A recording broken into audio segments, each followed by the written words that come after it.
Querido amigo, temos diante de nós os 10 versos do capítulo 11, que é o penúltimo dessa sessão, que nos relata os contatos de Moisés e Arão com o faraó. Nós temos agora o anúncio da 10ª praga, mas poderíamos até chamá-la também de 11ª praga, porque de fato, conforme a opinião de alguns estudiosos, foram 11 pragas, pois eles incluem também a transformação do cajado de Moisés em crocodilo ou em cobra, logo no primeiro encontro entre Moisés e Arão e o faraó. Essa, para eles, para esses estudiosos, tem sido a primeira praga. Mas eu creio que podemos manter a nossa opinião de que estamos diante agora do anúncio da 10ª praga, porque as 9 pragas mais essa são pragas bem claras de execução do julgamento de Deus, são manifestações da glória de Deus como execuções do julgamento de Deus sobre o Egito. Aquele primeiro incidente, na verdade, foi para demonstrar o poder de Deus em Moisés, para chamar a atenção do faraó. Então aqui temos o relato da 10ª, ou o aviso, na verdade, da 10ª praga. Muito bem, aqui temos o anúncio dessa praga que comumente se chama a praga dos primogênitos. Essa seria uma praga definitiva, e seria uma manifestação do poder de Deus definitivo. Era, na verdade, o anúncio de uma praga máxima, onde também foi predita a sua eficácia, embora ela só venha ocorrer, nós vamos estudar isso posteriormente, no capítulo 12, do versículo 26 até o versículo 39. Então, nós temos que entender, querido amigo, que essa praga era um julgamento direto de Deus sobre o faraó e sobre os egípcios. Ou então, nós vamos ter que considerá-la como um acontecimento natural, conforme a opinião daqueles que não creem no poder sobrenatural de Deus. Veja só, esses que assim entendem, esses que assim pensam, são de opinião que o anúncio aqui referia-se a uma peste bubônica, semelhante a uma epidemia que matava os mais saudáveis e melhores, como se pensava no Oriente naqueles tempos. A respeito de quem? A respeito dos primogênitos. Ora, mas diante da intensidade dos acontecimentos que veremos, e diante da miraculosa sobrevivência dos que estavam protegidos pelas portas marcadas com sangue, temos que admitir, não há possibilidade de não admitir, temos que admitir que de fato estamos diante do anúncio de um milagre direto de Deus contra o Egito. Demonstrando o quê? Demonstrando o seu poder e o seu desejo claro de que o povo fosse liberto completamente da escravidão para uma vida livre de adoração e serviço a Ele mesmo, o nosso Deus. O anúncio dessa praga, então, vinha coroar, era o clímax das outras 9 pragas anteriores. Sim, querido amigo, o que temos aqui é o anúncio de uma intervenção miraculosa e sobrenatural de Deus, do nosso Deus soberano, do nosso Deus Criador, que faz com que todas as coisas sejam realizadas segundo o seu querer, conforme a sua vontade. Vamos então aos 2 primeiros versículos desse capítulo 11. Disse o Senhor a Moisés: ainda mais uma praga trarei sobre o faraó e sobre o Egito. Então vos deixará ir daqui. Quando vos deixar, é certo que vos expulsará também. Fala agora aos ouvidos do povo que todo homem peça ao seu vizinho e toda mulher à sua vizinha objetos de prata e de ouro. Querido amigo, vemos e devemos destacar aqui alguns pontos importantes. Para um entendimento melhor e completo do texto, vamos destacar então esses pontos. Em primeiro lugar, o uso dessa palavra praga é interessante, pois o significado original dessa palavra é golpe, conforme a mesma palavra usada em 9:14. E ela enfatizava o ato contundente da ação divina contra o Egito e os seus habitantes. Veja bem, através das pragas, Deus foi golpeando o Egito a fim de que percebessem e reconhecessem quem era, de fato, o único e poderoso Deus.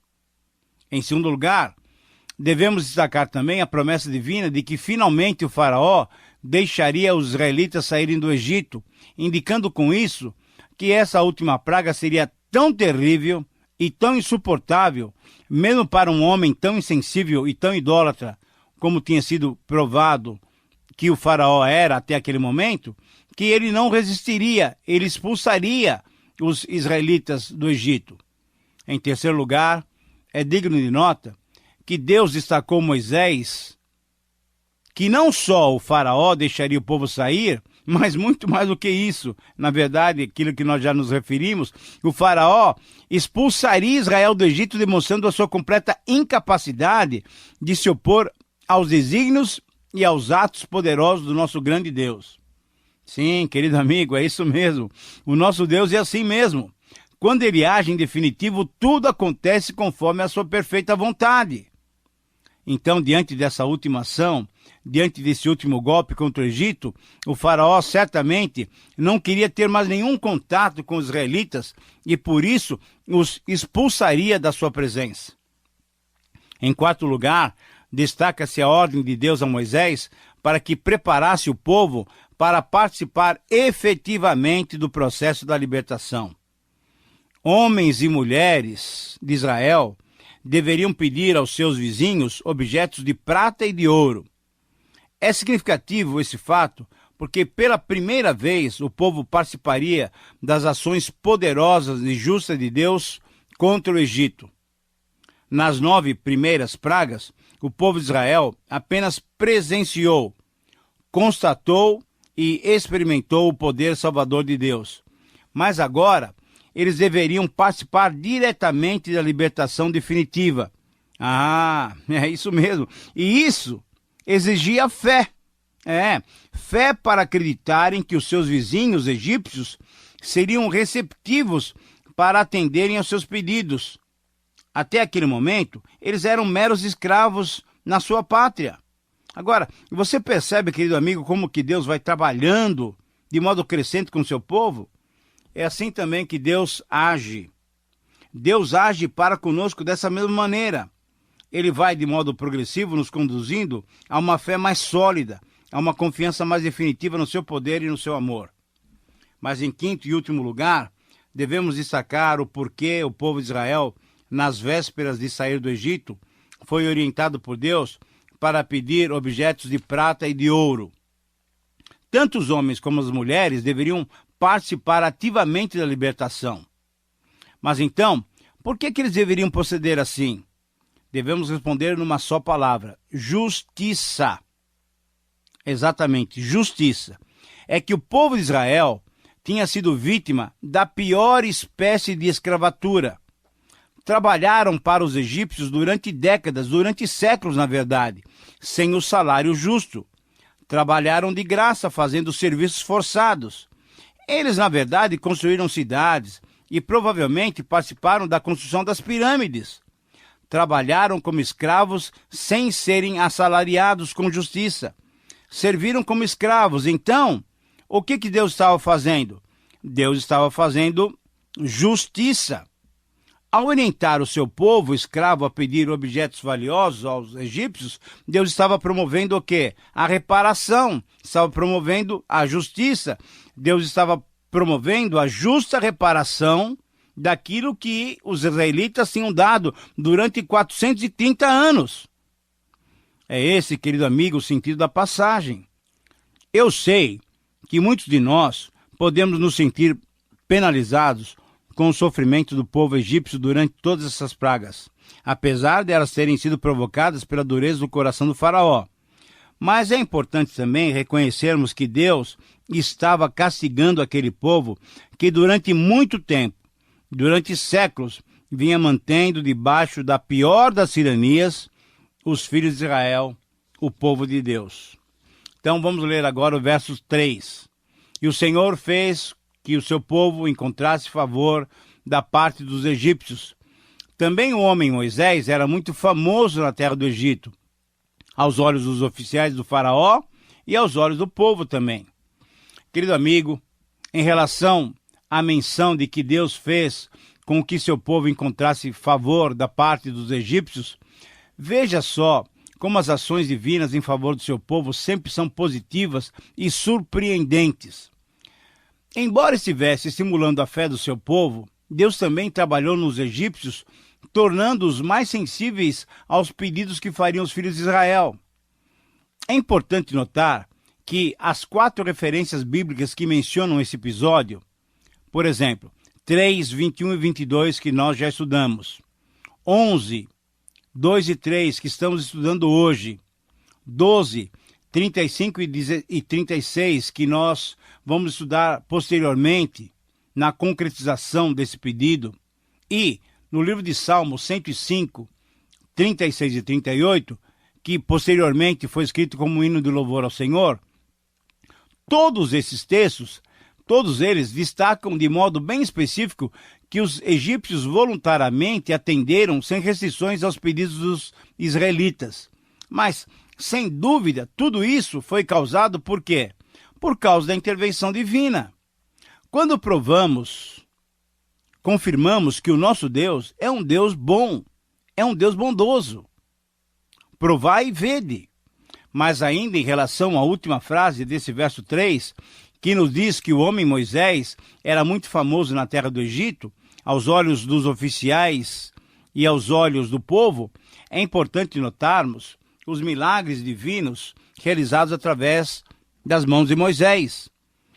Esses milagres tornaram Moisés famoso e respeitado entre os egípcios. Na verdade, tanto o povo como os oficiais do faraó reconheciam que Moisés era um homem de Deus, era um instrumento nas mãos do único e verdadeiro Deus.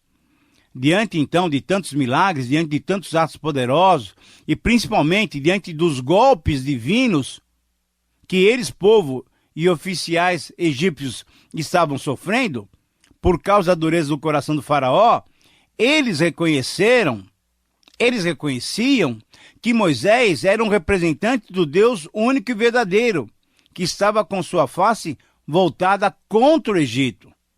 Querido amigo, vale a pena refletirmos sobre como aqueles que vivem ao nosso redor nos consideram.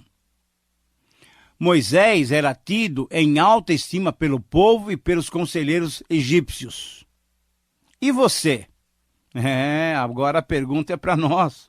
Como é que os seus vizinhos, como é que os meus vizinhos, como é que os seus familiares, como é que os seus amigos, os seus colegas de serviço, como é que os seus colegas de escola, enfim, como é que aqueles que vivem ao teu redor, ao meu redor, nos consideram?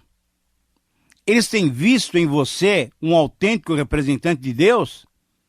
Eles veem em você um instrumento nas mãos de Deus? E você mesmo?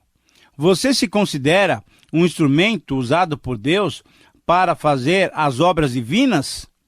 Vale a pena refletirmos, não é mesmo? É importante nós aplicarmos a palavra de Deus aos nossos corações. Coloque-se então diante de Deus e peça para que Ele faça de você uma testemunha fiel, um representante divino em meio a esse mundo perdido e descrente. Um mundo que tem e mantém o seu coração endurecido contra o Senhor. Mas vamos voltar ao texto. E o texto prossegue, e nos versos 4 a 6 encontramos Moisés explicando o que aconteceria depois. Moisés diz que o Senhor, cerca de meia-noite, passaria pelo meio do Egito, e todo primogênito egípcio morreria, tanto de homens como de animais. Haveria então um grande clamor em toda a terra do Egito, qual nunca houve nem jamais haverá. Nesses versos, encontramos 5 esclarecimentos que merecem ser feitos. Vamos a eles. Em primeiro lugar, a frase cerca da meia-noite em português sugere uma indefinição, uma incerteza quanto ao horário. Porém, no hebraico, não há qualquer indefinição, e assim podemos traduzi-la de modo bem objetivo. À meia-noite. Seria exatamente à meia-noite o horário em que o anjo do Senhor passaria sobre a terra do Egito para matar os primogênitos egípcios. Em segundo lugar, devemos registrar que a Páscoa era a única festa religiosa noturna comemorada por Israel, conforme o Salmo 134, versículo 1. Anote aí, Salmo 134, versículo 1. e demonstrava que aquele horário de punição para os egípcios era um horário de salvação para os israelitas. Esse horário seria relembrado de geração em geração, em lembrança da maravilhosa bênção de libertação promovida por Deus. Em terceiro lugar, a expressão todos os primogênitos do Egito morrerão, conforme o Salmo 78, versículo 51, 105, 36 e 136, 10, eu vou repetir. Salmo 78, 51, Salmo 105, 36 e Salmo 136, 10, descreve, então, a maior das desgraças daqueles dias. Querido amigo, esta seria uma dura e terrível praga, porque os planos e os sonhos de um pai estavam ligados ao filho primogênito, que recebia o dobro dos bens da família dos outros irmãos quando o pai morresse. A praga atingiria a flor da juventude, ou a nata do Egito, o potencial presente e o potencial futuro do Egito. Provavelmente demonstrando a sua coerência, Deus usou essa mesma praga aqui, como a usaria para castigar Israel, como faria muito tempo depois, lá em 2 Samuel 24, 10 a 17, um texto que nós vamos estudar posteriormente, quando Deus, através de uma peste, matou 70 mil homens por causa do censo feito pelo rei Davi em desobediência ao Senhor. Assim, aqui também, depois de muita dureza de coração do faraó, vidas inocentes seriam ceifadas como consequência do pecado do rei.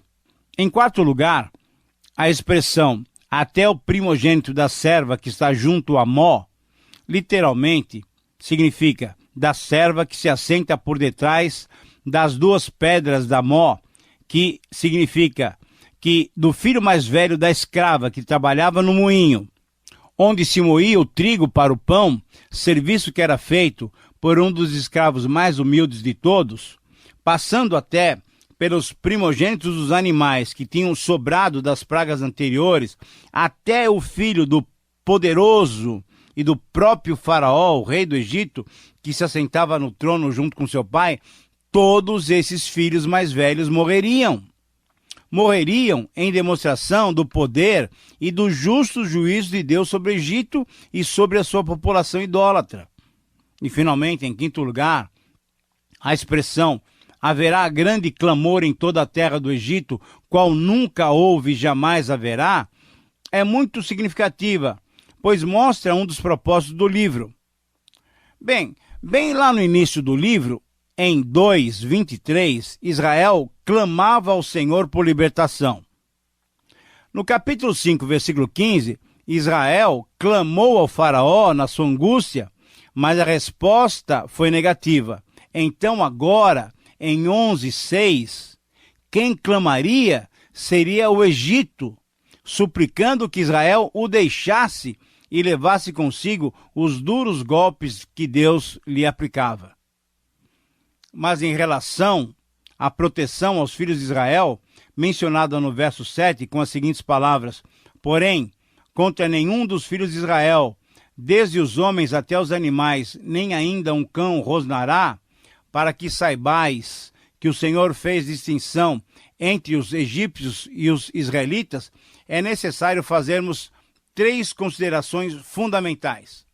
A primeira consideração refere-se à proteção que, mais uma vez, Deus prometia a Israel. Israel não sofreria qualquer dano, mesmo diante da dureza e da complexidade do castigo imposto aos egípcios.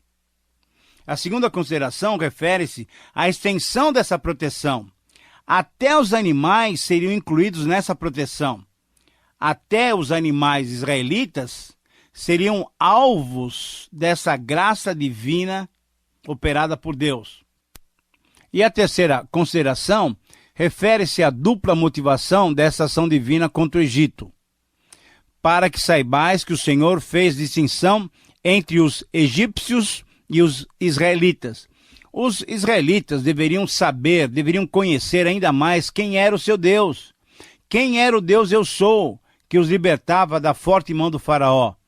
Os israelitas deveriam saber que Deus faria distinção entre os egípcios e eles, os israelitas, conforme 8:22, mostrando mais uma vez que quando ele quer, pode preservar a vida do seu povo e, ao mesmo tempo, castigar e punir o ímpio. É isso, querido amigo. Israel deveria aprender a conhecer muito mais, a conhecer experimentalmente o único e verdadeiro Deus, Yahvé, o Deus eu sou. Querido amigo, chegando quase ao final do nosso programa e nos versos finais desse capítulo, temos então que analisar os versículos 8 a 10. Aqui, ainda temos as palavras contundentes de Moisés explicitando o que aconteceria depois que esse anjo da morte passasse para fazer perecer os primogênitos egípcios. Diante da terrível praga, diante do terrível golpe, os próprios oficiais egípcios se humilhariam diante de Moisés, suplicando que saíssem todos os israelitas da terra do Egito. Homens e mulheres, jovens, adolescentes, crianças, idosos, animais de grande porte e de pequeno porte, todos deveriam sair.